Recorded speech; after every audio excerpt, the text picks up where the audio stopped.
Hari ini kita akan ngomong masalah knowledge based recommender system. Jadi di knowledge based recommender system ini mungkin sepertinya Mas Robi sama Mbak Adila mengembangkan ini ya di posisi knowledge based recommender system. Mbak Adila harusnya dijadwalkan untuk pemantauan ya atau kapan Mbak Adila?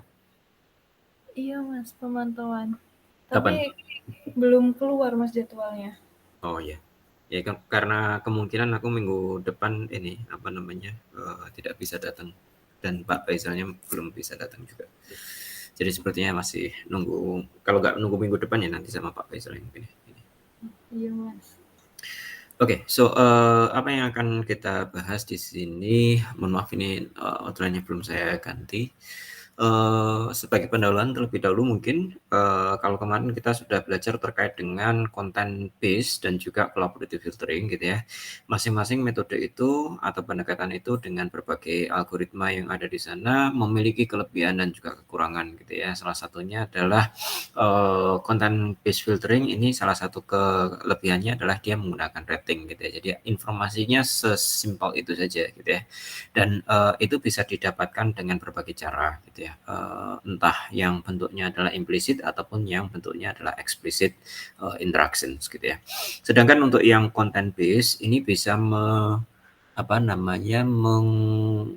mengeksploitasi kategori-kategori misalkan pada domain movie, terus kemudian ada genre, ada yang juga textual information atau description yang bisa biasanya items pasti akan memiliki itu gitu ya. Jadi artinya kalau seandainya kita sudah memiliki itu, maka sebenarnya kita bisa memberikan sebuah rekomendasi kepada seorang user gitu ya.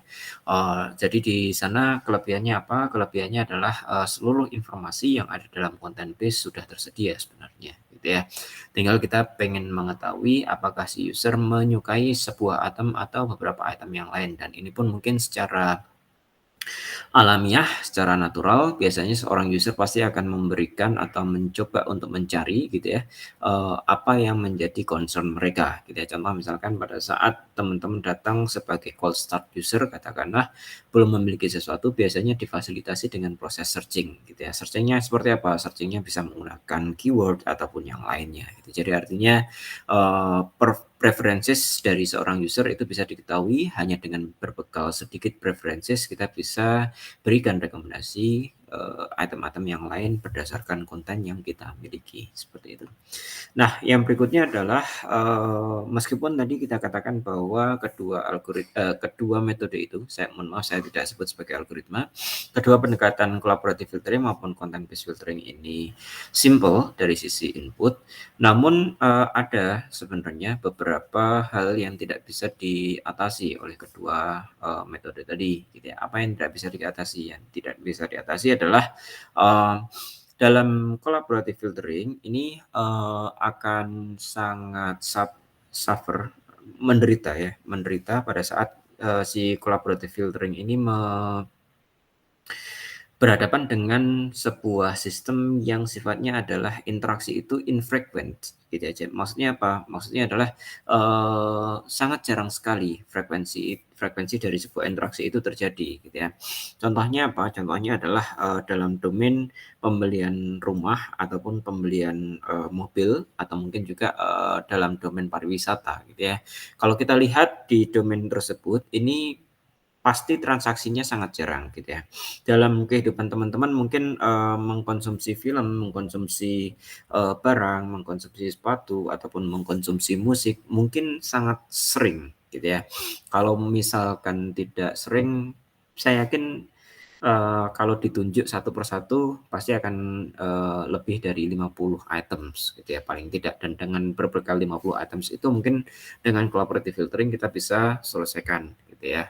Cari item-item lain yang cocok dengan si user gitu ya. Nah, namun dalam domain seperti pembelian rumah, saya tidak yakin di antara teman-teman ada yang pernah membeli rumah 3 kali atau 2 kali gitu ya. Mungkin 1 kali ada. Kang Asep, mohon maaf sudah beli rumah Kang Asep?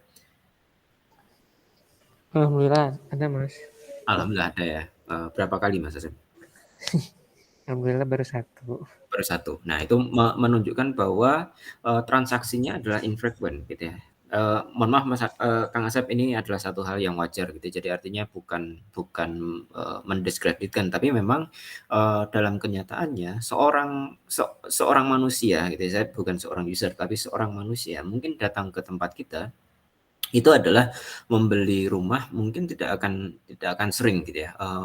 Ada sih yang sering beli terus kemudian dijual, beli terus kemudian dijual gitu. Tapi sangat jarang juga orang yang melakukan hal itu gitu. Jadi artinya apa? Interaksi seorang user terhadap item itu pun sangat jarang gitu ya. Itu yang pertama. Yang kedua, karakteristik dari item ini sendiri sebenarnya antara rumah satu dengan rumah yang lain ini pun boleh dikatakan sebuah item yang berbeda gitu ya. Contoh misalkan ada rumah yang memiliki ada tanah lebih gitu ya atau hook kita sebutnya. Terus kemudian ada rumah yang dekat dengan jalan akses utama, ada yang tusuk sate dan kawan-kawan gitu. Jadi di posisi itu sebenarnya meskipun dari sisi desainnya sama, namun ada sesuatu hal yang berbeda dan kita bisa sebut sebagai sebuah item yang berbeda juga seperti itu. Mobil juga sama gitu ya, mungkin di antara teman-teman ada yang membeli mobil beberapa kali gitu ya, membeli terus kemudian dijual, membeli kemudian dijual. Tapi kalau kita lihat domain yang semacam ini pun sangat jarang untuk terjadi gitu ya. Mungkin ya satu orang mungkin katakanlah 4 kali, 5 kali masih wajar gitu ya. Lebih dari 10 kayaknya sangat jarang gitu ya. Ada di antara teman-teman yang membeli mobil beberapa kali, lebih dari 5 kali mungkin?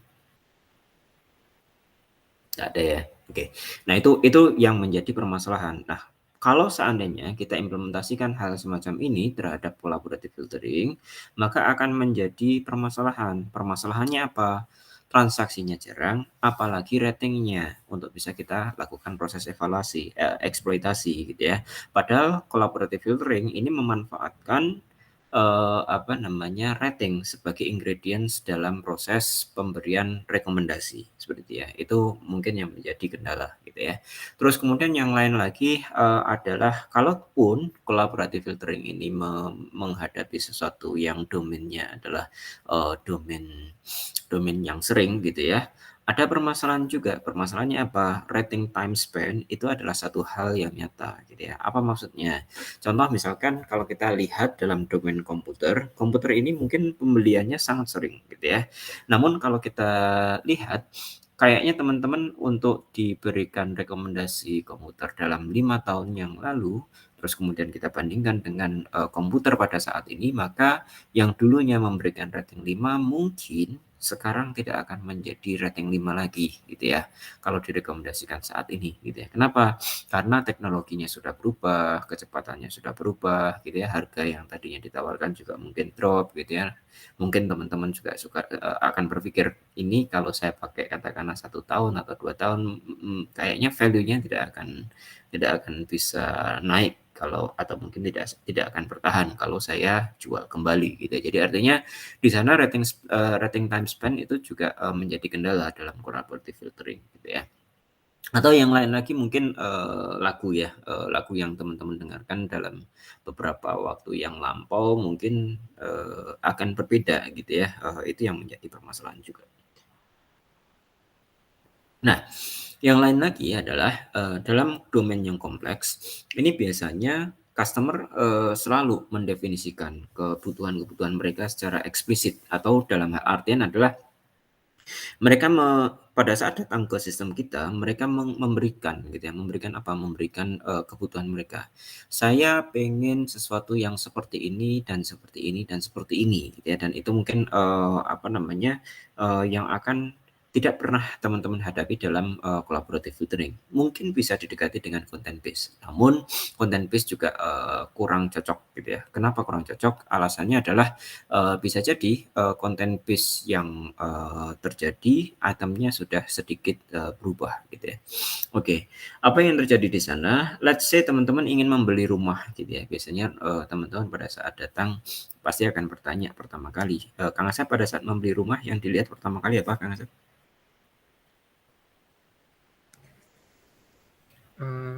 Harganya. Harga. Ada yang lain mungkin? Selain harga apa, Kang Asep? Developer. Developernya, oke. Ada lagi mungkin? Desain. Desain ya, oke. Dan yang lainnya gitu ya, Kang Asep ya. Iya. Di antara teman-teman yang lain apakah ada yang pernah membeli rumah? Mungkin di sini Mas Robi sudah pernah membeli rumah, Mas Robi? Belum, Mas. Belum beli Ya. rumah. Mbak Adila sudah belum? Belum, Mas. Belum ya, oke. Makanya mohon maaf ini kita kelinci percobaannya Kang Asep ya, karena Kang Asep yang sudah punya ini keluarga dan sudah punya pengalaman untuk membeli rumah ya. Oke, tadi diutarakan pertama kali Kang Asep adalah yang dilihat pertama kali adalah harga gitu ya.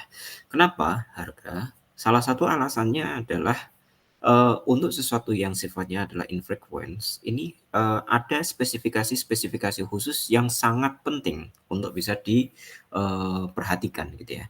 Contoh misalkan harga. Kang Asep pada saat menyatakan bahwa harga itu adalah menjadi permasalahan yang pelik, alasannya apa? Alasannya adalah tabungan atau mungkin kemampuan dari seorang user untuk datang dan mengkonsumsi sebuah items ini sangat terbatas.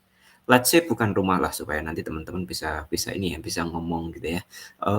Ini teman-teman pernah jalan-jalan, travel? Pernah ya? Mas Robi pernah pergi ke luar kota kan ya? Pernah, Mas. Oke, pernah. Nah, kalau seandainya Mas Robi diminta untuk ke luar kota dalam rangka traveling atau pariwisata, kira-kira apa yang akan Mas Robi perhatikan? Destinasinya, Mas. Destinasinya, terus kemudian yang lain lagi? Ini apa?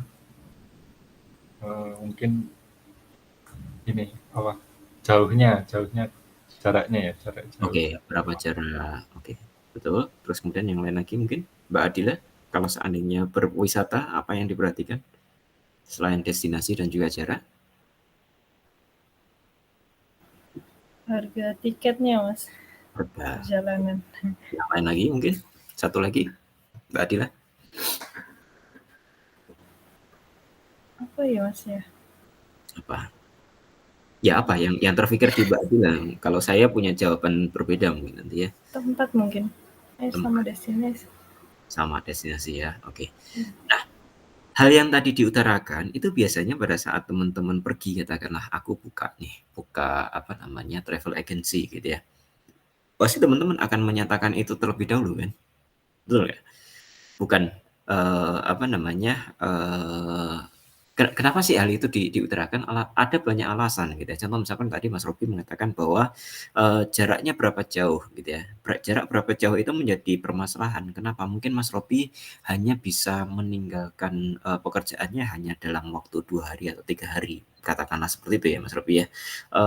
Jadi jarak akan menjadi permasalahan. Kalau seandainya jaraknya terlalu jauh gitu ya, membutuhkan waktu yang sangat lama dalam perjalanan, pastinya tidak akan worth it gitu ya untuk bisa dilakukan. Katakanlah itu ya, makanya Mas Robi mengatakan bahwa jarak itu juga menjadi permasalahan gitu ya. Terus kemudian harga pastinya gitu ya, karena mungkin masing-masing di antara kita punya kemampuan yang berbeda-beda gitu ya, untuk di-spend terhadap pariwisata ya, pasti itu akan menjadi permasalahan. Destinasi, mungkin nanti saya berikan contoh yang lebih spesifik. Teman-teman pengen pergi kemana sih? Apakah ke destinasinya adalah pantai ataupun mungkin gunung gitu ya, ataupun mungkin kota yang penuh dengan budaya gitu ya, ataupun yang lain, itu akan menjadi masalah gitu ya. Kenapa? Karena kebutuhan dari masing-masing untuk bisa mendapatkan pleasure itu akan berbeda gitu ya. Ada yang orang suka yang penting ada kulinernya enak-enak gitu ya. Ada kan yang seperti itu kan. Yang penting dekat ke pantai, saya pengen melihat sesuatu yang jauh supaya mata saya bisa yang tadinya hanya melihat tembok sekarang bisa melihat sesuatu yang berbeda. Ada yang seperti itu. Ada juga yang katakanlah saya pengen sudah lari berhari-hari, saya pengen mengecek seberapa jauh, seberapa kuat saya gitu ya. Sehingga destinasi gunung itu menjadi permasalahan juga. Itu juga ada juga seperti itu. Dan biasanya untuk domain-domain yang kompleks seperti itu, pasti seorang customer ini akan mendefinisikan kebutuhan mereka seperti apa. Sehingga dari kebutuhan-kebutuhan itu, lihat bahwa kebutuhan-kebutuhan ini tidak ditanyakan dalam konten based filtering ataupun collaborative filtering ya. Kemarin di collaborative filtering tahu-tahu dapat rekomendasi aja. Konten based filtering pun sama, tahu-tahu mendapatkan rekomendasi saja gitu ya. Nah, dalam bentuk yang berbeda karena ada kekurangan dari collaborative filtering dan juga content based filtering, maka inilah yang akan menjadi ingredient kita dalam memberikan sebuah rekomendasi, gitu ya. Oke. Rekomendasinya seperti apa? Rekomendasinya bisa didekati dengan sesuatu yang dinamakan dengan knowledge based recommendation system. Ini Mbak Adila sama Mas Robi kalau nggak salah mengambil bagian ini ya, knowledge based recommendation system dengan domainnya adalah handphone ya, Mbak Adila dan Mas Robi ya. Iya, Mas. Oke. Nah, apa yang menjadi masalah? Yang jadi masalah adalah ada beberapa gitu ya, meskipun mungkin nanti saya tidak jelaskan yang lebih advance dibanding dengan Mas Robi dan juga Mbak Adila. Nanti mungkin Mas Robi sama Mbak Adila bisa presentasi setelah saya mungkin ya. Nanti kita di sesi kedua bisa presentasi terkait dengan tugas tesisnya ya. Siap? Langsung ditembak. Oke. Oke, apa yang yang terjadi di sini? Yang terjadi adalah knowledge based recommendation system ini adalah sesuatu yang mungkin bisa kita pergunakan pada saat kita tidak membutuhkan rating, gitu ya. Ratingnya seperti apa? Saya tidak memiliki rating terkait dengan rumah, gitu ya. Saya tidak memiliki rating terkait dengan mobil, saya tidak memiliki rating terkait dengan destinasi wisata, gitu ya. Maka bagaimana caranya saya masih bisa memanfaatkan sebuah situasi itu untuk bisa memberikan rekomendasi, gitu ya. Nah, prosesnya nanti kita bisa gunakan dengan mengkalkulasi seberapa similar item dengan requirement. Jadi yang kita cocokkan adalah kalau yang kemarin content based antara item dengan item, sekarang antara item dengan requirement. Requirement-nya kapan? Requirement-nya adalah sesuatu yang diberikan oleh user pada saat awal, gitu ya. Atau mungkin basisnya adalah explicit recommendation rules, gitu ya. Dan explicit recommendation-nya ini adalah rules yang secara eksplisit di sini adalah sudah define oleh expert ataupun orang yang lain. Kalau nggak salah Mas Robi sama Mbak Adila sudah memiliki explicit recommendation rules-nya dari skripsinya Pak Faisal ya. Seperti itu. Ada dua pendekatan yang sederhana yang mungkin bisa dimanfaatkan. Yang pertama adalah constraint based, yang kedua adalah case based algorithm, gitu ya, case based method, gitu ya. Dari sisi pendekatan ini ada dua persamaan yang perlu yang pasti terjadi dalam meskipun dua ini berbeda, tapi ada dua hal yang pasti terjadi di antara keduanya. Yang pertama adalah user ini harus menspesifikasikan kebutuhan-kebutuhan mereka. Jadi kalau user tidak menspesifikasikan kebutuhan mereka, maka rekomendasi itu tidak akan bisa diberikan, gitu ya. Terus kemudian setelah user memberikan kebutuhan mereka, baru kemudian si recommender sistemnya bisa memberikan alternatif solusi yang ada, gitu ya. Tadi kan pengen mencocokkan item-itemnya berdasarkan requirement, gitu ya. Tentunya item-item yang ada sudah didefinisikan. Oh, bahwa item ini punya katakanlah atribut seperti ini, gitu ya. Kalau tadi harga itu adalah meter, maka harga harusnya sudah didefinisikan di awal, seperti itu. Terus kemudian yang membedakan apa? Yang membedakan adalah case based ini akan fokus terhadap bagaimana mencari item-item yang similar, ya. Basisnya adalah dengan berbagai macam similarity measurement. Sedangkan untuk yang constraint based ini adalah fokus bagaimana cara mendefinisikan rule-rule yang ada kepada dalam sebuah recommender system, gitu ya. Kalau yang atas ini hanya similarity, yang bawah adalah dengan mendefinisikan berbagai macam rule, gitu ya. Nah, knowledge base ini mungkin bisa kita dapatkan dari bentuk yang semacam ini ya. Biasanya dalam sebuah sistem ada yang memberikan form semacam ini ya. Contoh misalkan kalau kita buka Amazon atau mungkin bineka.com ataupun butik.comsel ataupun yang lain, gitu ya, pasti akan memberikan beberapa kayak semacam form kuesioner, gitu ya. Kamu pengen memberikan apa, gitu ya, pengen spesifiknya lebih kemana, gitu. Itu yang akan menjadi permasalahan kita, gitu ya. Dan berdasarkan ingredients itu, maka nanti kita bisa carikan rekomendasi yang lain yang akan cocok, gitu ya, berdasarkan dengan requirement yang ada di sebelah kiri, seperti itu. Oke, Inputnya selain yang tadi, tentunya akan ada item catalogs gitu ya. Item catalogs ini mungkin kalau yang Mas Robi dan juga Mbak Adila sudah didefinisikan dalam bentuk ini ya, apa namanya, knowledge graph ya, apa Mbak bilang ya, yang awal itu apa ini? Iya Mas, yang awal intens. Apa bilangnya apa ini ya? Kalau saya di fitur teknis Mas, intens bagian paling bawah, ontologi awal. Ontologi, oke, Iya. bentuknya sebuah ontologi gitu ya. Mas Robi menggunakan ontologi juga? Iya Mas, sama Mas. Sama, menggunakan ontologi juga. Tapi dari sisi konsep tetap sama. Apa yang mereka gunakan adalah ada hal-hal semacam ini. Ada boleh dikatakan ada semacam atribut gitu ya. Nanti atributnya bisa dilarikan ke proses ontologi gitu ya. Nah, ingredients-nya ada 2, requirement dari user itu yang pertama, yang kedua adalah apa namanya, atribut-atribut atau knowledge terhadap item itu sendiri gitu ya. Knowledge-nya ada macam-macam, ada price, ada yang macam-macamnya. Dan nanti juga bisa kita derive, ada beberapa knowledge ataupun constraint yang lain yang bisa kita manfaatkan gitu ya. Oke, constraint gitu ya. Nah, apa yang dimaksud dengan constraint? Yang dimaksud dengan constraint di sini adalah apa namanya, sebuah constraint ini bisa dinotasikan dalam bentuk 3 tuple ini ya. Yang pertama adalah sebuah constraint harus memiliki variabel gitu ya. Variabelnya apa gitu ya. Mungkin ada constraint kita bisa katakan bahwa rumah itu kemahalan gitu ya, ataupun rumah yang murah ataupun rumah yang lain. Ini bisa kita definisikan dalam paling tidak harga tadi kita akan sebut sebagai sebuah variabel, terus kemudian ada sebuah domain gitu ya. Domain ini pasti akan kita tentukan gitu ya. Mungkin dalam satu recommender system menangani beberapa domain, dan ini juga mungkin nanti akan perlu kita state terlebih dahulu domain apa yang akan ditangani gitu ya. Terus baru kemudian kita tambahkan dengan sebuah constraint. Constraint ini adalah hubungannya antara variables yang ada dengan values yang ada gitu ya. Jadi nanti ini harus kita definisikan ya. Contohnya seperti apa? Contohnya ada di posisi ini gitu ya. Jadi kalau tadi kita memiliki ada variables gitu ya, terus kemudian ada domain, ada constraint. Domain di sini mungkin tadi sudah kita spesifikkan bahwa karena data yang kita gunakan di sini adalah digital kamera, maka domain kita adalah domain digital kamera gitu ya.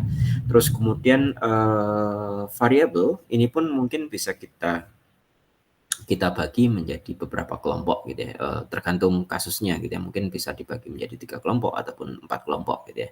Contoh kelompok yang pertama ini adalah variabel yang basisnya adalah customer gitu ya.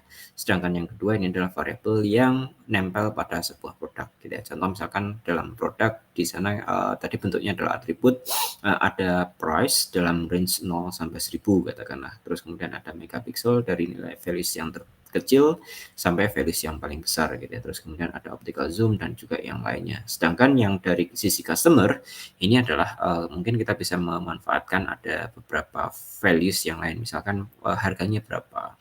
Terus kemudian kegunaannya. Lihat di kegunaan ini sebenarnya tidak ada di produk gitu ya.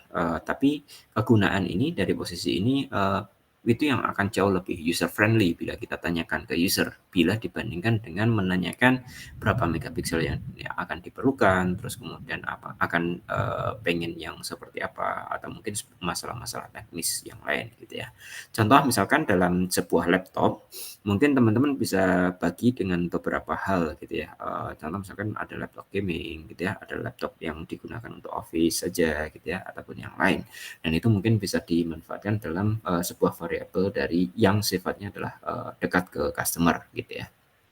Nah, dari variabel ini nanti kita bisa derive sebuah constraint gitu ya. Constraint-nya apa? Constraint-nya mungkin constraint yang pertama adalah kalau seandainya usage-nya itu adalah large print, maka kita bisa tentukan bahwa yang dinamakan dengan megapikselnya sesungguhnya ini nanti akan mendrive values yang lain gitu ya. Megapikselnya adalah lebih besar dari 5,0 megapiksel gitu ya. Katakanlah gitu ya.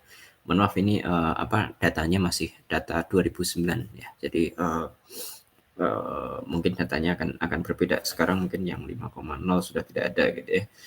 Nah, hal yang semacam ini mungkin yang tadinya variabel itu nanti pada saat kita tanya ke user dalam bentuk requirement gitu ya, nanti bisa kita drive sebuah constraint ini sehingga kita bisa membuat sebuah query yang basisnya adalah basis values yang berada dalam produk gitu ya. Jadi kita drive gitu ya.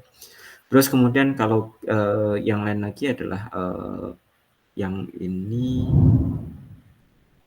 apa ya? Mohon maaf saya lupa kembali antara perbedaan antara yang F dan juga R, tapi keduanya adalah sebuah constraint yang bisa didefinisikan untuk mendefinisikan constraint values yang lain.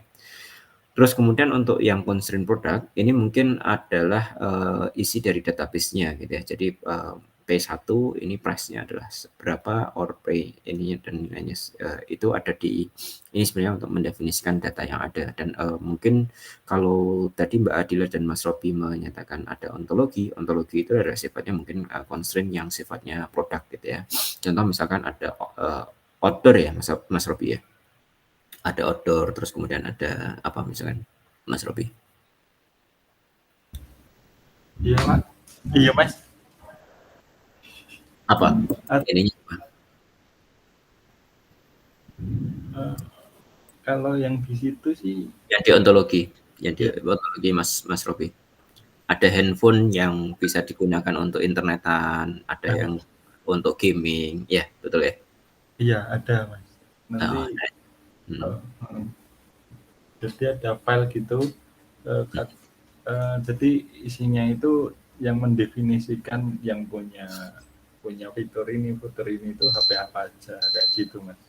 Ya, oke. Dan itu bisa didefinisikan dalam sebuah constraint ya. Constraint-nya dinyatakan dalam bentuk ontologi gitu ya. Oke, terus kemudian pada saat kita sudah memiliki constraint dan juga variabel, tadi tentunya ada domain di sini. Ada requirement sebenarnya. Requirement-nya adalah apa? Requirement-nya adalah dimasukkan oleh user ya. Kalau nggak salah kan di bagian pertama memasukkan data dulu ya Mas Robi sama Mbak Adila ya. Memasukkan datanya apa? Misalkan harganya berapa, terus kemudian usage-nya berapa, foto kebutuhannya untuk apa gitu ya, untuk sport ataupun yang lain. Dari sana kita akan cocokkan constraint-nya, nanti akan kita turunkan drive dengan algoritma tertentu akan didapatkan beberapa hasil gitu ya. Hasilnya contoh misalkan max price-nya ini dan kawan-kawan nanti akan menghasilkan sesuatu yang lain gitu ya. Itu yang akan menjadi constraint dari knowledge base. Algoritmanya bisa beragam, yang kita bahas di pertemuan kali ini sangat sederhana sekali, nanti kita hanya menggunakan similarity gitu ya. Oke. Oh ini ada.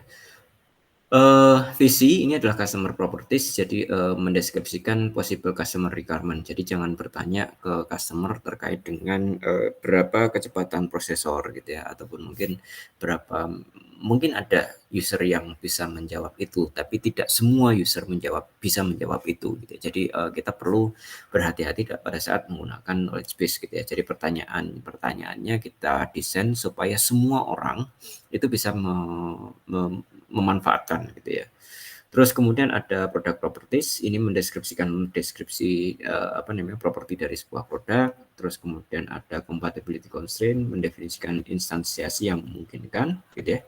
Contoh misalkan ada atribut ini mungkin yang akan menjadi spesifikasi dari sebuah product properties ya. Terus dari sana juga bisa di drive beberapa hal gitu ya. Filter condition sama yang satu lagi apa tadi, compatibility ya. Oke, tapi intinya adalah di sana menyatakan ada sebuah constraint ya. Constraint antara sebuah user variables terhadap produk yang akan kita miliki gitu ya, untuk bisa kita mapping ke dalam sebuah produk. Terus kemudian yang lain lagi ada yang product constraint ini currently available product assortment ya. Jadi apa yang ada dalam database kita gitu ya. Kalau yang sudah tidak dipakai berarti jangan dimasukkan ke product constraint gitu ya.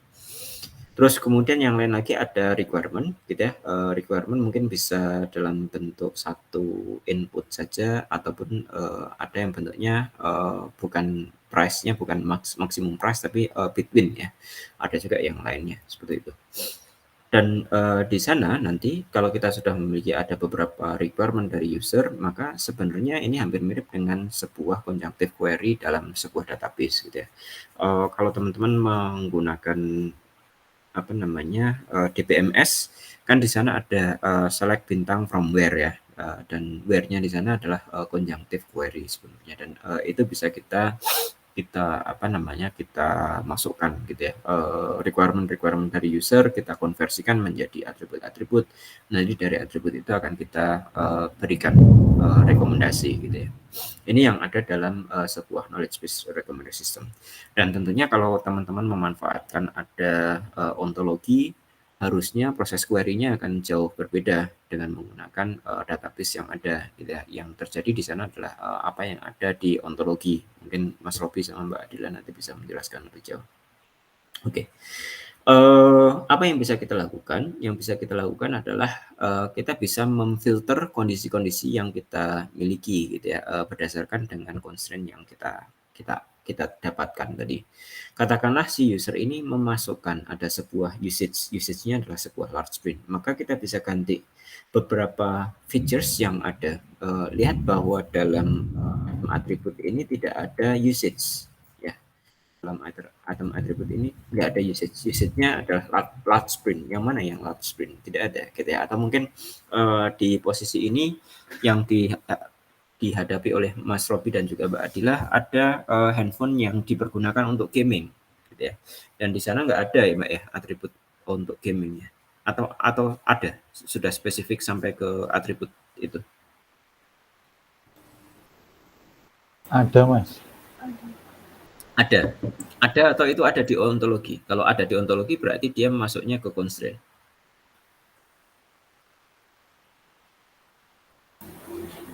Iya kayaknya Mas, kalau yang ditampilin itu digunakan untuk bermain game gitu. Di ontologinya? Iya, ontologinya. Ontologinya atau di atributnya? Kalau di ontologinya berarti ada di constraint levelnya. Tapi kalau seandainya dia ada di atributnya, berarti dia ada di variables. Apa yang membedakan? Yang membedakan adalah kalau seandainya kita ada di constraint, berarti ada kemungkinan sebuah variabel ini, sebuah produk tidak memiliki tidak memiliki atribut itu, gitu ya. Contoh misalkan pada saat kita memiliki ada sebuah HP itu ada features-nya adalah features internet ya. Misalkan ada support 4G, 3G, 4G, 5G gitu ya. Maka kita akan katakan bahwa atributnya sebenarnya adalah 3G, 4G, 5G ya. Itu akan menjadi atributnya, misalkan atribut konektivitas gitu ya. Terus kemudian di sana bisa dimanfaatkan untuk internetan. Nah, biasanya kita tidak tuliskan berada di variables, tapi ada di dalam constraint ini. Contoh misalkan ontologi jika dia memiliki variabel ini maka akan bisa dimanfaatkan untuk internet. Nah, itu mungkin yang akan ada di bagian constraint itu. Itu mungkin Mbak Adila sama Mas Robi ya. Kalau nggak salah seperti itu kayaknya, nggak ada di atribut ya. Kayak ini, cellular teknologi. Bener nggak? Iya Mas. Iya. Ya. Jadi nggak ada ininya, nggak ada untuk internet atau untuk gaming nggak ada, tapi adanya di sana. Untuk gaming mungkin nanti dia ada berbeda gitu ya. Hubungannya adalah antara katakanlah misalkan gaming ada dua, online gaming dan juga offline gaming gitu ya, katakanlah ya. Berarti untuk yang online gaming kan nanti akan membutuhkan hubungan antara cellular teknologi sama ada mungkin nanti speednya berapa atau mungkin memorinya berapa, itu akan bisa kita drive gitu ya, bisa kita turunkan seperti itu. Tapi atribut-atributnya adalah atribut-atribut yang sifatnya teknis semacam ini. Oke, kita lanjutkan mungkin. Nah, kalau kita sudah memiliki semua itu, maka nanti bisa kita kalkulasikan gitu ya, atau mungkin kita masukkan ke dalam connective conjunctive query. Kalau seandainya nanti menghasilkan sesuatu, maka sesuatu itulah yang akan kita katakan sebagai hasil rekomendasi kita gitu ya. Nah, kalau tidak menghasilkan sesuatu, maka nanti akan ada yang dinamakan dengan konflik resolution gitu ya. Nah, itu yang akan menjadi permasalahan gitu. Oke, conjunctive query-nya seperti apa? Ya ini mirip dengan select database saja gitu ya. Kalau di kasus yang kita jelaskan di sini gitu ya. Contoh misalkan kita menginginkan yang megapikselnya adalah lebih besar dari 10 gitu ya. Maka dicari yang megapikselnya lebih besar dari 10. Price-nya kurang dari 300. Cari yang price-nya kurang dari 300. Kebetulan semuanya price-nya adalah kurang dari 300, tapi megapikselnya yang 10 di sini hanya ada di P4 dan juga P7, sehingga nanti tinggal bagian ini saja yang akan kita kembalikan gitu ya. Itu yang menjadi knowledge base kita. Nah, dalam beberapa kasus mungkin kita tidak menyatakan dalam less than or ini ya, tapi kita menyatakan dalam sebuah logika sederhana sebenarnya. Ada hubungan tertentu gitu ya, hubungan tertentu untuk mengukur apakah sebuah items itu lebih dekat dengan query dari user atau tidak, atau requirement yang dimasukkan oleh user atau tidak. Proses perhitungan ini nanti akan bisa, salah satu yang sangat mudah untuk bisa diimplementasikan adalah dengan menggunakan weight average, pembobotan gitu ya, pembobotan antar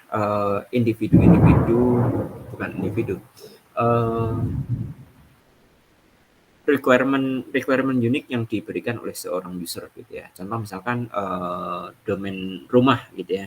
Domain rumah ada constraint harga, ada constraint luas bangunan, ada constraint berapa jumlah kamar gitu ya, ataupun yang lainnya gitu ya. Nah, nanti tinggal berapa banyak mana yang menjadi bobot tertinggi di antara semua itu. Kita mungkin bisa berikan bobot di antara masing-masing atribut requirement gitu ya. Atribut requirement itu akan dikalikan dengan bobot untuk kemudian kita bisa bagi gitu ya. Bagi dengan apa? Bagi dengan bobotnya gitu ya. Nah, di sana ada similarity, di mana similarity ada similarity. Similarity yang di sini adalah similarity product gitu ya. Similarity product atau item gitu ya. Sedangkan yang di sini, similarity yang ada di sini, ini levelnya adalah masing-masing atribut gitu ya. Contoh misalkan tadi megapikselnya, berarti satu produk kan punya megapiksel tersendiri gitu ya. Bisa jadi megapiksel ini memiliki bobot yang lebih tinggi atau lebih rendah bila dibanding dengan atribut yang lain. Contoh misalkan ukuran LCD gitu ya, tadi dalam database kita. Ukuran LCD tidak menjadi permasalahan, tidak lebih menjadi permasalahan bila dibanding dengan megapikselnya gitu ya, ataupun mungkin ukuran memori ataupun atribut yang lainnya gitu ya. Itu mungkin yang akan menjadi permasalahan kita. Nah, kita akan nanti rekomendasi akan diberikan dengan mengurutkan similarity secara utuh ya. Jadi tidak hanya melihat atributnya saja, tapi secara utuh gitu ya. Produk 1 dengan requirement akan memiliki similarity tertentu, produk 2 akan memiliki similarity tertentu, demikian seterusnya sampai produk yang terakhir gitu ya. Dan masing-masing atribut ini akan memiliki similarity yang lebih kecil bila dibandingkan dengan requirement yang diberikan oleh user. Requirement di sini adalah requirement yang sifatnya atribut, dan P di sini adalah nanti kita akan spesifikkan produk tertentu berdasarkan atributnya. Nah, dalam banyak kasus ini masing-masing atribut memiliki behavior yang berbeda-beda gitu ya. Behavior yang berbeda seperti apa? Maksudnya seperti ini. Kalau kita berhadapan dengan harga gitu ya, harga, biasanya seorang user ini kalau mendapatkan harga yang lebih murah itu akan mengatakan bahwa ya itu aja gitu, atau boleh dikatakan adalah kita memiliki ada hubungan less is better gitu ya.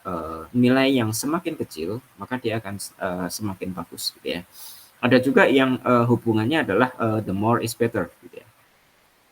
The more is better ini terjadi pada saat kapan? Pada saat mungkin kalau teman-teman melihat ada dalam sebuah atribut yang kalau nilainya lebih tinggi, maka dia akan dikatakan bahwa nilai itu akan semakin baik gitu. Contoh misalkan speed processor, terus kemudian luas tanah atau luas bangunan dalam domain rumah gitu ya. Itu akan memiliki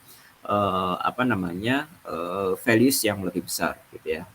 Sehingga Dari sana akan kita bisa nyatakan dalam domain kita nanti kalau seandainya ada terjadi selisih antara domain data yang atribut tertentu dengan requirement yang ada, maka akan mengikuti perhitungan similarity yang ada di sini. Ini sebenarnya hampir mirip dengan linear naik atau linear turun gitu ya, linear naik atau linear turun yang ada dalam fungsi fuzzy gitu ya.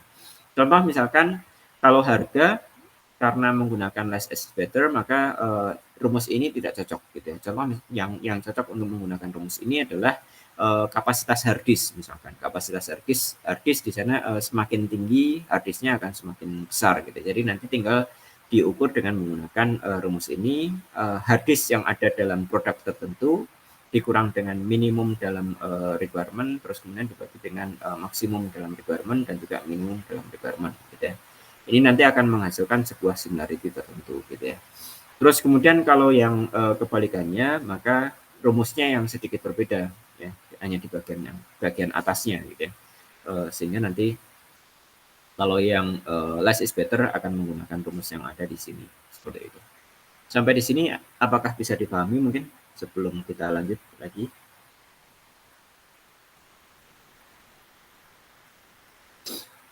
Di belakang suara hujan, apakah teman-teman bisa mendengar suara hujan yang ada di background saya?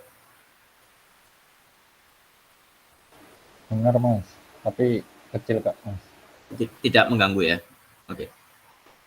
Bisa dipahami ya mungkin ya? Nah ini tinggal dimasukkan aja sih. Kalau misalkan maksimumnya adalah 10, maksimum speednya adalah 10 gitu ya. Terus kemudian speed yang didapatkan adalah kalau less is better kayaknya nggak cocok menggunakan ini. Maksimum harganya adalah 12 juta gitu ya katakanlah. Terus kemudian minimum harganya adalah 10 juta gitu ya. Pengen mencari yang range-nya ada di posisi itu. Terus kemudian ada didapatkan bahwa ini ada nih yang 8 juta gitu. Nanti kan terjadi nilai pengurangannya akan menjadi lebih tinggi bila dibandingkan dengan yang tadi gitu ya. Ini mungkin hanya rumus saja nanti bisa dipergunakan gitu ya. Sehingga kalau masing-masing sudah bisa kita tentukan dia menggunakan more is better atau less is better, maka nanti tinggal digabungkan ke rumus yang tadi, yang pertama tadi dikalikan dengan bobot menghasilkan similarity dari sebuah produk. Ini berbeda dengan konsep yang tadi dengan menggunakan conjunctive query. Kalau yang conjunctive query kan tinggal semuanya akan menjadi sama gitu ya. Kalau yang tadi itu bisa jadi adalah terjadi pembobotan sehingga nanti akan kita urutkan berdasarkan similarity yang ada seperti itu. Apakah bisa dilihat perbedaannya mungkin bagi teman-teman? Dari teman-teman.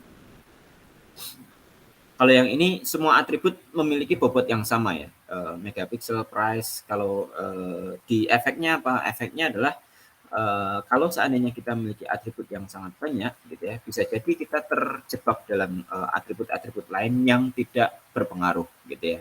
Sedangkan yang tadi yang dengan menggunakan pembobotan tadi, mungkin dalam atribut tertentu nanti akan sangat mempengaruhi ya, sehingga kita bisa berikan bobot yang jauh lebih tinggi gitu ya. Contoh misalkan kita bisa saja survei gitu ya. Biasanya user tidak bisa memasukkan itu, tapi dari si recommender system bisa memberikan default values terlebih dahulu gitu ya. Survei ke user katakanlah lebih pilih mana harga atau speed gitu ya. Oh saya pengen lebih pilih speed gitu ya. Maka speed nanti lebih naik.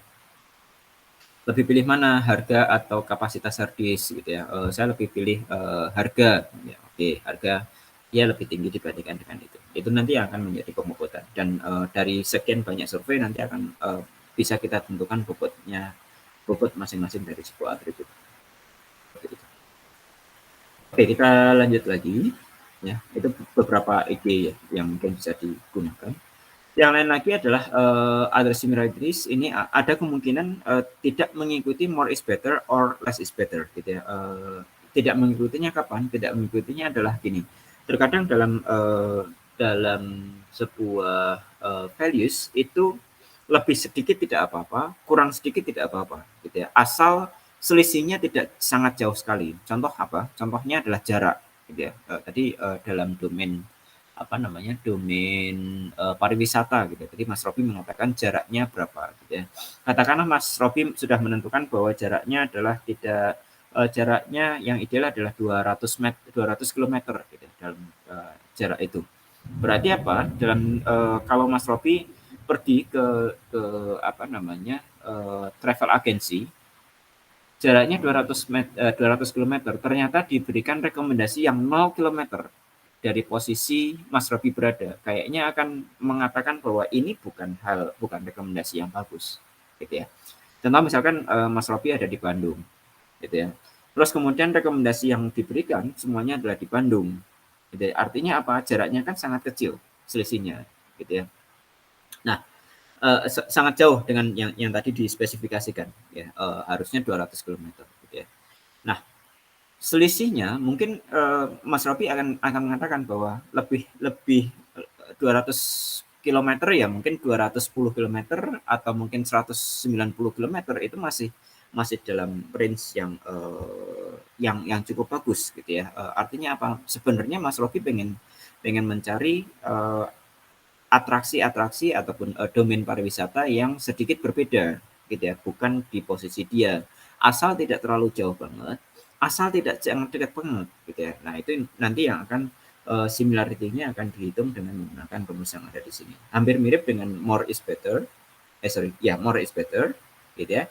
Hanya saja dikurangkan satu ya ada di sana. Seperti itu. Nah, absolute dari query dikurang dengan atribut dikurang dengan requirement ya. Seperti itu. Kalau yang tadi tidak ada absolute-nya ya, dan juga tidak ada satu minus harganya di sana. Oke. Itu mungkin yang bisa kita definisikan. Nah, terus kemudian permasalahan yang lain ini adalah bagaimana cara kita untuk mempropose default values ya. Kenapa kok default values ini perlu diresolusikan? Alasannya adalah ada kemungkinan seorang user tidak memberikan data itu secara lengkap gitu ya. Entah itu bisa jadi variabel yang kita inginkan cukup banyak gitu ya, atau variabel-variabel tertentu terkadang seorang user tidak mengetahuinya gitu ya. Contoh misalkan di sini. Yang di sini. Ini ada beberapa gitu ya. Nanti bayangkan kalau seandainya tidak hanya price, tidak hanya diskon, tidak hanya average customer review gitu ya. Jadi ada lagi yang lain gitu ya. Entah apapun itu ya.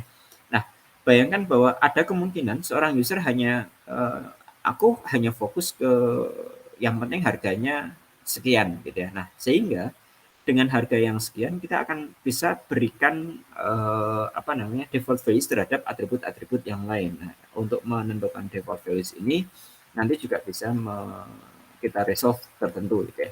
Jadi yang pertama adalah mungkin kita perlu mengetahui ada beberapa hal terkait dengan kebutuhan user gitu ya. Customer ini mungkin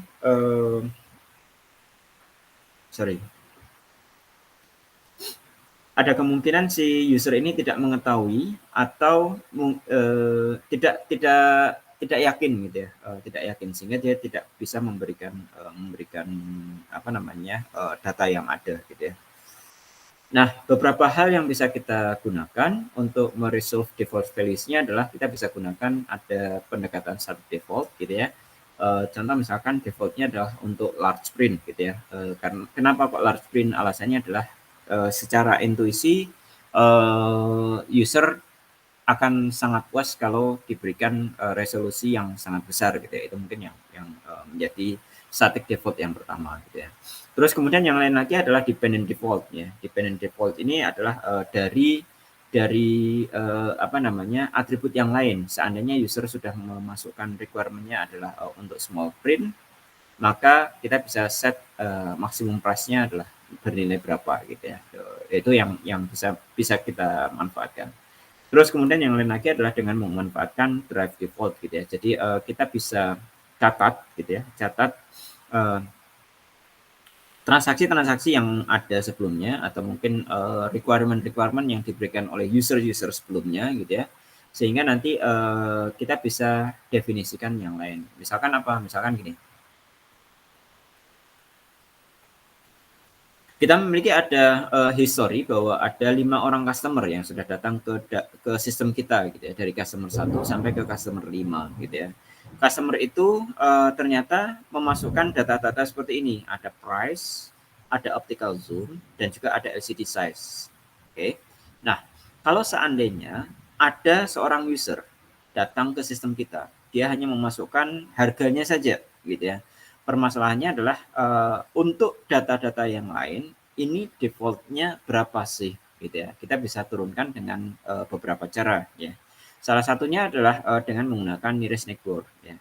Contoh misalkan kalau kita menggunakan one nearest neighbor gitu ya, maka tadi yang harganya adalah 400, kita tahu bahwa yang paling dekat di antara data di antara history customer kita adalah customer 1 ya, yang memasukkan price-nya adalah 400. Sehingga kita bisa berikan optical zoom-nya adalah 10, terus kemudian LCD size-nya adalah 3. Gitu. Ini yang menjadi salah satu solusi dengan menggunakan drive default gitu ya. Kita bisa gunakan nearest neighbors gitu ya. Terus kemudian kalau misalkan nearest neighbor-nya adalah n, maka kita bisa gunakan majority voters gitu ya. Majority voter-nya apa? Misalkan neighbor-nya bukan 1, tapi yang kita gunakan adalah 3 ya.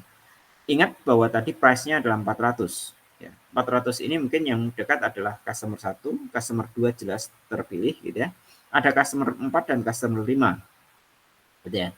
Kebetulan mungkin kalau kita ngambil yang data yang pertama, kita dapatkan customer yang keempat gitu ya. Sehingga kita akan dapati bahwa tetangga dari requirement ini, requirement customer yang keenam itu adalah customer 1, customer 2 dan juga customer yang keempat gitu ya. Nah, dari sana mungkin kita bisa definisikan dengan menggunakan majority voters gitu ya. Jadi di antara customer 1 10 kali optical zoom-nya, customer 2 10 kali, terus kemudian customer yang keempat adalah 5 kali, maka majority voters-nya adalah 10 kali. Nah, ini yang akan bisa kita derive dari sebuah values tertentu gitu ya. Ini untuk menentukan default values dari sebuah atribut. Kenapa default values ini perlu kita berikan? Alasannya adalah tadi sudah diutarakan, ada beberapa user yang tidak mengetahui itu, ada beberapa user yang tidak mau memasukkan itu. Ya, itu mungkin yang akan menjadi permasalahan. Ya. Itu Mas Robi, mungkin menyangkut ke tesisnya bisa punya ide mungkin nanti. Ya Mas, makasih Mas. Dan kalau nggak salah harus menentukan ini ya, pertanyaan-pertanyaan dulu ya. Pertanyaannya itu yang menjadi requirement dari user gitu ya. Dan requirement dari user itu yang menjadi permasalahannya Mas Robi kan? Ya. Iya, betul Mas. Betul.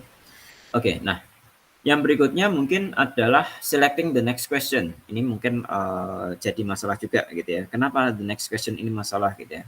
Terkadang kita hanya menyediakan kalau seandainya daftar pertanyaan kita ini sebenarnya ada banyak gitu ya. User sebenarnya bisa jadi mereka akan bosan pada saat kita tanya terus-menerus gitu ya. Ini kapan diberikan rekomendasi gitu ya, padahal tinggal satu pertanyaan lagi misalkan kayak gitu. Maka dari itu terkadang dalam sebuah knowledge based recommender system kita tidak menanyakan semua pertanyaan. Yang kita tanyakan hanya 1 atau 2 gitu ya. 1 atau 2 pertanyaan. Nah, dari sana kita nanti akan provide pertanyaan lagi kalau si user menginputkan sebuah values terhadap pertanyaan tertentu gitu ya. Bisa jadi dari 2 opsi dia memasukkan opsi A atau opsi B gitu ya. Nah, pada saat si user ini memasukkan pertanyaan yang kedua, maka kita akan tambahkan satu pertanyaan lagi. Jadi pertanyaan yang pertama yang pertanyaan kedua sudah terjawab, pertanyaan ke-1 belum terjawab dan pertanyaan yang kita propose ini belum dijawab ya. Nanti tinggal user mau nanya yang mana gitu. Atau mungkin istilahnya apa ya? Istilahnya formnya itu akan berubah-ubah. Gitu ya. Itu yang akan bisa kita lakukan. Gitu ya. Nah, kalau seandainya kita menginginkan hal yang semacam itu, bagaimana caranya? Salah satu yang bisa dilakukan adalah dengan memilih next question. Ya, next question dari log yang kita miliki. Gitu ya. Jadi perlu kita log terlebih dahulu. User 1 menjawab urutannya adalah dari form yang ada dia menjawab harga terlebih dahulu. Baru kemudian setelah harga menjawab yang berikutnya adalah optical zoom. Terus kemudian menjawab megapikselnya, menjawab kebutuhannya untuk movies, menjawab LCD size-nya, menjawab support sound atau tidak gitu ya. Terus kemudian user 2 menjawab yang pertama adalah price dulu dan lain-lain gitu. Jadi kita perlu melakukan login terlebih dahulu untuk mendapatkan data gitu ya. Nah, dari data ini mungkin nanti kita bisa gunakan probability attribute gitu ya. Jadi probability yang paling banyak di antara ini adalah yang pertama ditanyakan itu adalah price-nya gitu ya. Probability yang keduanya adalah megapikselnya sekian gitu ya. Nah, nanti kalau seandainya seorang user datang dan dia langsung memilih megapikselnya di posisi pertama, tinggal pertanyaan kedua kan berarti udah ada ya, tinggal dicari pertanyaan berikutnya apa gitu ya. Ini berdasarkan apa? Berdasarkan probability yang ada dalam tabel log kita gitu ya. Jadi tinggal ngitung ya probabilitas yang ada. Atribut berikutnya itu yang akan menjadi kita hitung dengan probability yang paling besar. Atribut itu akan kita tanyakan ke user.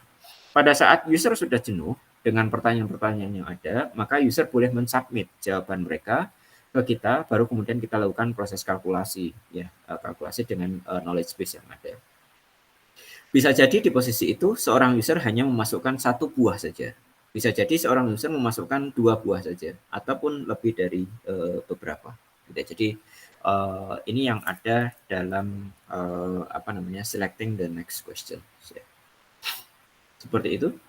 Kita perlu melog yang ada. Another approach is to supporting question selection is to apply with majority voters ya. Jadi ini apa ya? Lupa saya. Ini.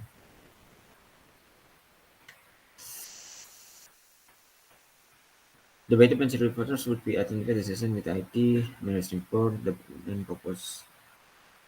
Oke.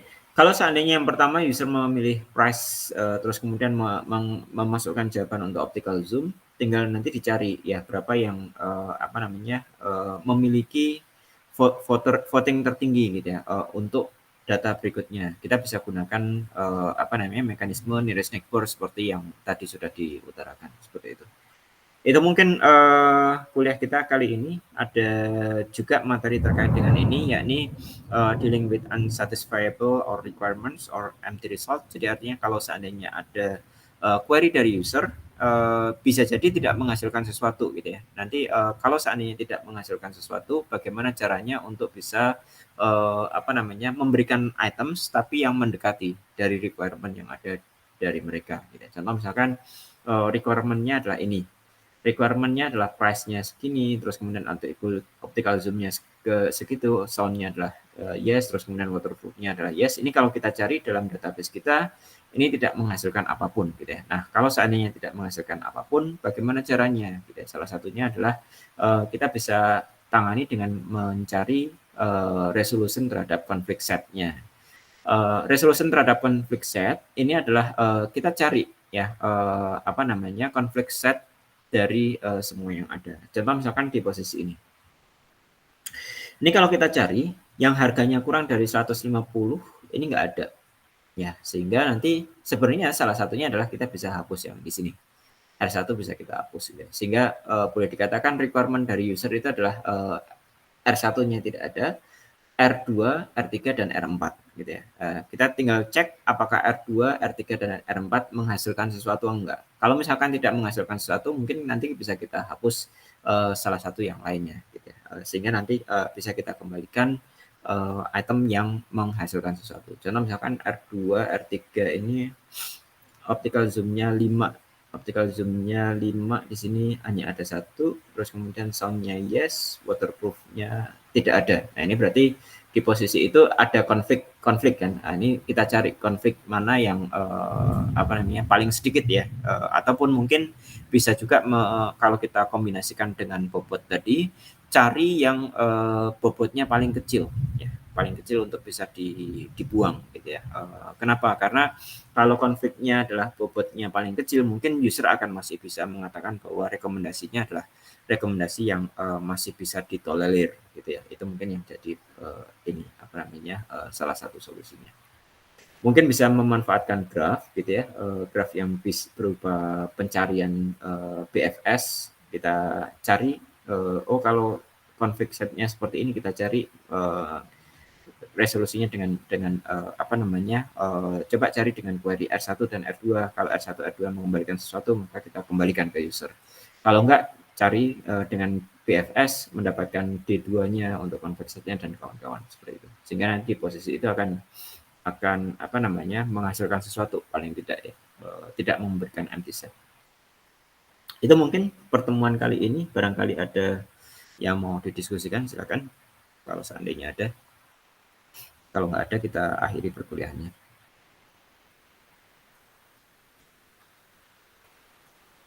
Kang Asep, Mas Robi, Mbak Adila, Mbak Asna. Punten Mas, mau tanya. Monggo Mas Robi. Kan kemarin tuh udah ini menanyakan materi yang sebelumnya. Kemarin tuh Mas Agung pernah bahas tentang ini apa MEA MSE itu loh, yang mana yang bagus pakai RMSA sama MEA. Nah itu ini validasi aja, kayak saya tuh saya coba ngamatin data yang di evaluasi pakai RMSE sama MEA gitu kan ya.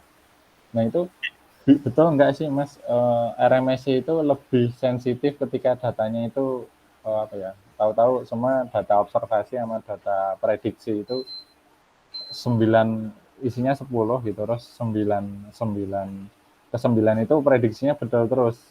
Yang di akhir tuh di akhir tuh nilainya keliru gitu, prediksinya terlalu jauh. Itu menggunakan RMSE seperti itu akan lebih lebih kelihatan gitu ya daripada mean square error gitu.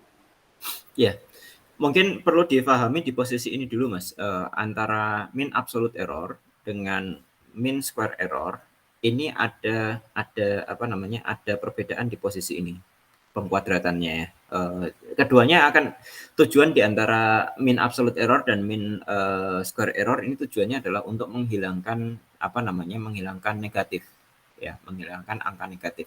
Kalau terjadi galat atau error itu akan terakumulasi gitu ya. Jadi misalkan di prediksi pertama itu galatnya adalah negatif, prediksi yang kedua galatnya adalah positif gitu ya. Tapi karena kita ingin melihat performansi secara akumulatif antara galat yang negatif dengan galat yang positif ini sama gitu ya.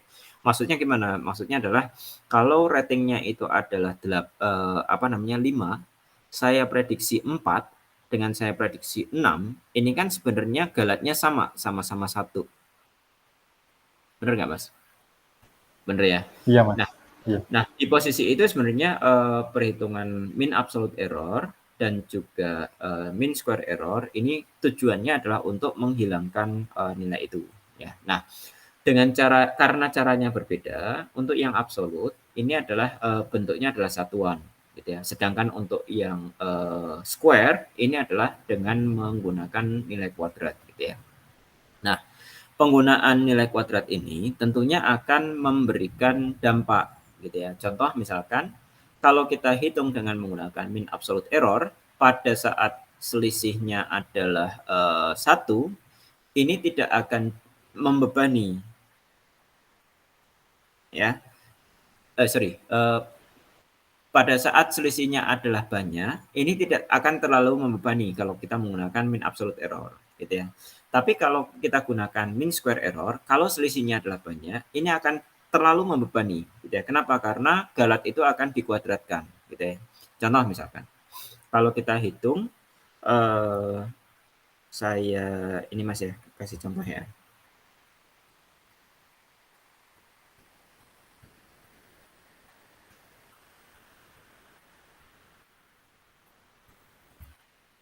Originalnya adalah seperti ini. 3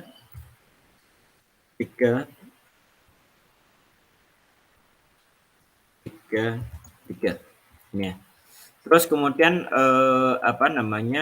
prediksinya itu adalah 1, 2, 3, 4. Ini ya. Nah, pada saat kita menggunakan MAE, karena ini adalah dia menggunakan selisih saja, maka di sini posisinya adalah 2, di sini adalah 1, di sini adalah 0 ya.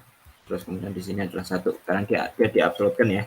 Nah, lihat bahwa dari posisi ini sebenarnya yang